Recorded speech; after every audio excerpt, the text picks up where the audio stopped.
Onto the stage comes the CEO, Jamie Dimon of JP Morgan, and Chris Callio, CEO of RTX. All that stands between us with you is lunch. And we are going to put fire in your belly. We are going to give you some enthusiasm and some energy to go into that conversation. And we hope that we can stave off any hunger, because we're going to add a little bit of caffeine to the situation with this discussion. And I want to, first and foremost, talk about this entire conversation is about partners in production, of which you are both, but it's also about investing in building. Boy, have we got some investing going. I mean, we just looked, there was record amounts of venture capital going into the defense tech sector. Last thing I just saw is that SpaceX is potentially worth $800 billion. And then there's a small amount of $1.5 trillion, I think, that you've got as this enormous initiative to focus in on defense and on really resiliency and strategy here in America. Why, Jamie? Why that amount, and what is it focused on? Yeah, so first of all, welcome everybody. Thrilled to be here. I'm happy this is taking place. I'm happy that a lot of this venture capital money is going into things we really need, not things like social media, for example. Look, it's been obvious for a while when Ukraine got invaded by the Russian armies 4 years ago. It should have shattered any illusion that people have that we're safe. And somehow we missed a lot of stuff. And I don't like crying over spilled milk. And we missed. And you hear about rare earths and the speed of change and all the things like that. And all of our medical ingredients come from, or 85% come from China. And we've written about it. We've talked about it. We're quite a patriotic company. And then we just started asking, what more can we do? We hire veterans. We do a lot of things. And we did a deep analysis on what we already do. And this is where it's security related. So it's not, if we do something for Boeing, it's not their commercial aircraft, but it might be their military aircraft. We did analysis. We said we do so much, and we want to do at least 50% more over the next 10 years. So that's the 1.5 trillion. And then the 10 billion of investing, which can easily be more than that, is to do special financing for, think of the vendor supply chains that someone like Chris might have, where if he wants to double, triple production of his missiles, he's got to get some of them to double, triple their production. They may not have the money, or they may need a little bit of advice or help or build a new plant. And then around it, I think very importantly, when I was listening to the conversation just now with the folks up here, also to do research, like what is the shipbuilding ecosystem that needs to be fixed, and then policy. What can we do to do faster, better, quicker? As you all know, you've heard it many times, there's not that much time. And so we better get our act together, and regulatory-wise, policy-wise, obviously the experts actually building stuff, and we're just a part of that. Well, a big part of that, Jamie, and you and I talked about this a little bit, and you heard all the discussion out there about the need to replenish our munitions, ramp our munitions to high level, for all the reasons you just outlined, Jamie. Half of our supply chain is what you'd call a medium or small business. So making sure that they have the access to the capital, that they have the confidence to be able to purchase that long lead material, that long lead equipment, or even better, hire and train people and getting the labor that we need. So that's why I think the fund that Jamie's talking about is actually pretty exciting and goes right to the heart of what we would need to ramp. Security, resiliency, it's a now an initiative, but there feels that there is fire in both of your bellies because time is short. And yet, what has happened in the past, I don't want to beautify the problem here. I don't want to dwell too much on history, even though we are in a presidential library. But Chris, what from you is the learning of the mistake that we made in the last 20, 30, it's a post-Cold War that got us to this situation? Jamie and I talked about this. Neither one of us likes to take out our violin and complain about what happened in the past. I will say this. When you think about what Secretary of War has laid out in terms of his key transformation initiatives, I think many of those go to the heart of sort of how we got here. And I think there are actually pretty compelling visions for how we get to the types of levels we need in terms of production. That's the reduction in bureaucracy, the speed and agility, the leveraging of commercial technologies. Half of our business is commercial, so the convergence of the commercial and defense, together. And then the longer term contracts, so people have visibility and have confidence to invest in order equipment and to hire, all those things we just talked about. Jamie, it's interesting. Can I use one thing to it? You don't need to be a strategic genius. Having the best, strongest military is the best deterrence to bad things. And you've had changes taking place in the world, which is the rise of China, whether you think they're an adversary, potential adversary, competitor, but having the best military, that should have been a policy of the United States writ large. And you talk to some of the politicians, it was not. It was the military was subordinated to other things, which may be very good social values, but now we're in a position where we have a major war in Europe, a much bigger threat in the Indo-Pacific, And now's the time, and so we should have been thinking about it more. And so, but let's not cry over spilled milk. Let's just move on and get the job done. Peace through power is something actually you've been writing about for a few years in your annual letter. I think I'm just going to recite what you said in this one's for 2025 April. It was for the year of 2024.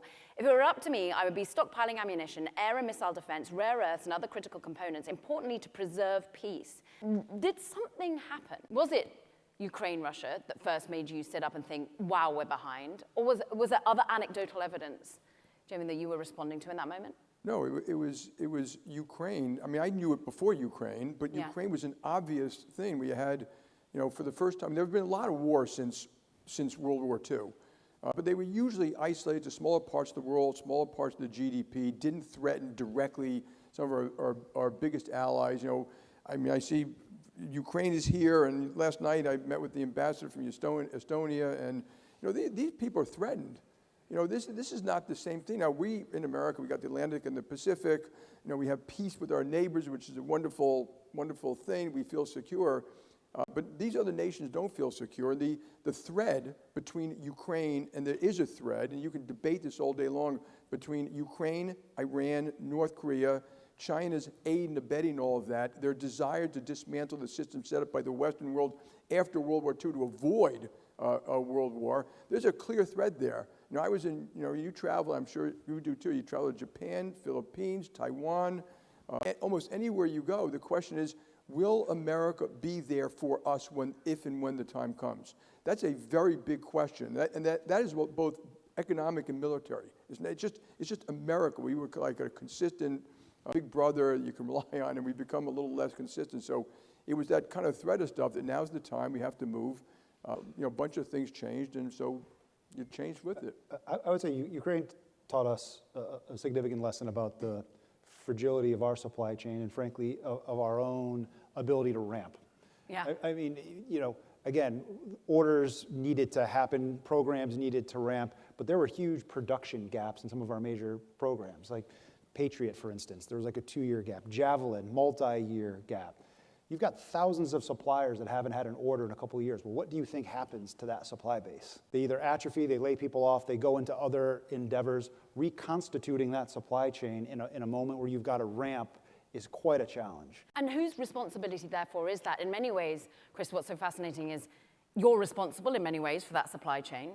So is it up to you to give that sense of security, and you're able to get through death valleys that startups had to have because you had the power and the force and the size? But then we're just hearing from Joe Lonsdale, apparently all of this can be done 10 to 100 times cheaper. What is your responsibility in this moment to help sure that your supply chain feels confident to invest so that you're there to buy up and to ensure that you're there for the government to be able to take that? It's a really good point. And when I say supply chain, I don't mean to refer to it as something separate from us. As when we sit in front of our customers, I'll say we are our supply chain. We are the ones responsible for delivering this munition, this all up round. So we are responsible for that entire ecosystem. So yes, we are responsible for making sure, are they investing? Are they hiring? Are they doing the things to be able to meet this ramp? Just from an anecdotal perspective. Again, you go look at all your bottlenecks, you look at all your key suppliers, you send people out into the field, into factories to make sure things are happening. And Chris, they've mentioned to me a couple other things, like it's also workers.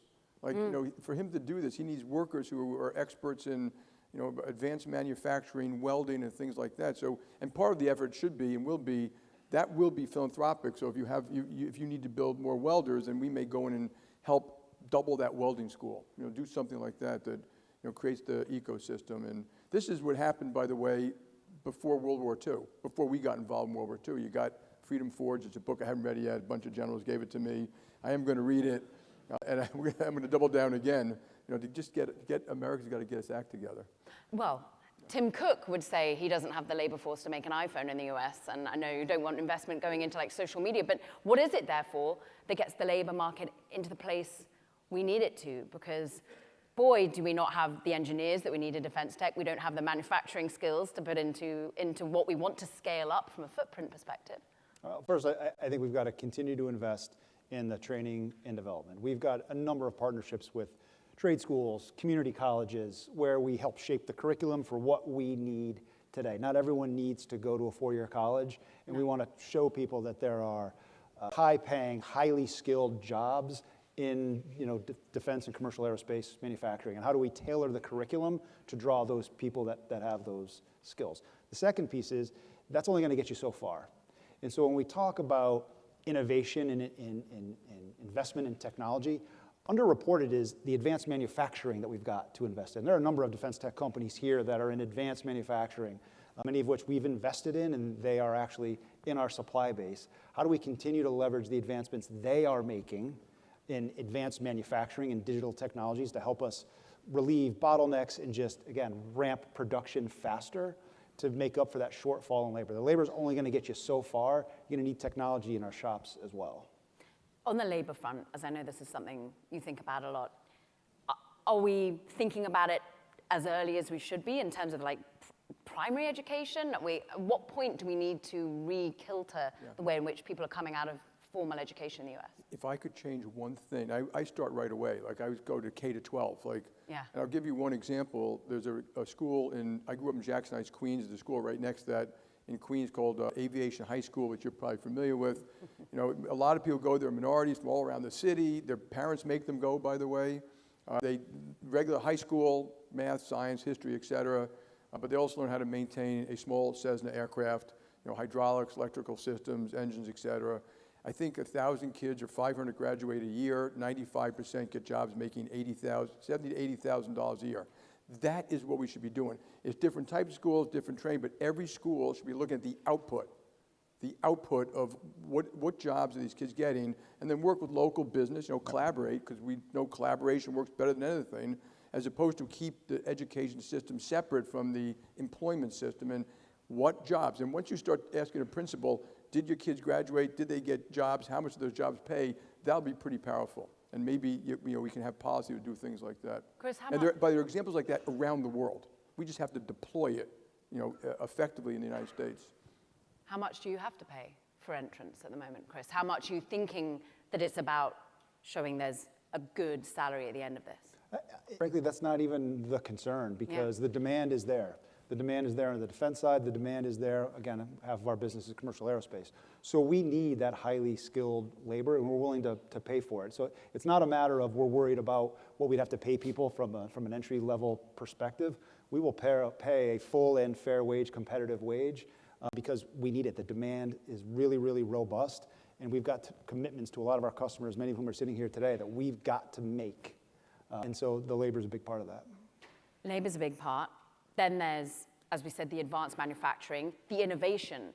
This is where, in many ways, what your initiative is also about, because we talked about security, resiliency, about 1.5 trillion. There is bits of it that, as you said, are being allocated to funding startups. How much do you see that as an obligation of the banks as well as the venture capital community? Because it feels as though the VCs are running towards defense tech right now, willing to lend. Well, there's a whole mosaic of how you finance these things, from venture capital, and we get involved in some of that.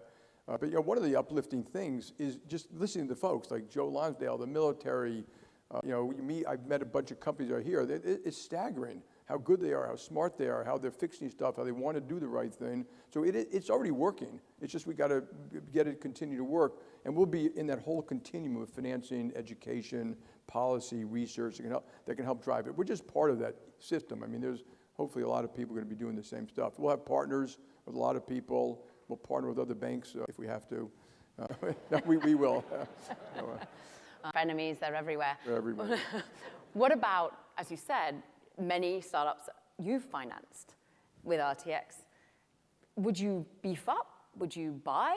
How are you looking at the competition that's coming, but also what could be a nice little acquisition? I think Jamie would tell me and advise me that the valuations are too high for us to do that. But really, we kind of look at it in a couple ways, because you're absolutely right. The defense tech space is booming. There's many people that are bringing commercial innovation to the defense area.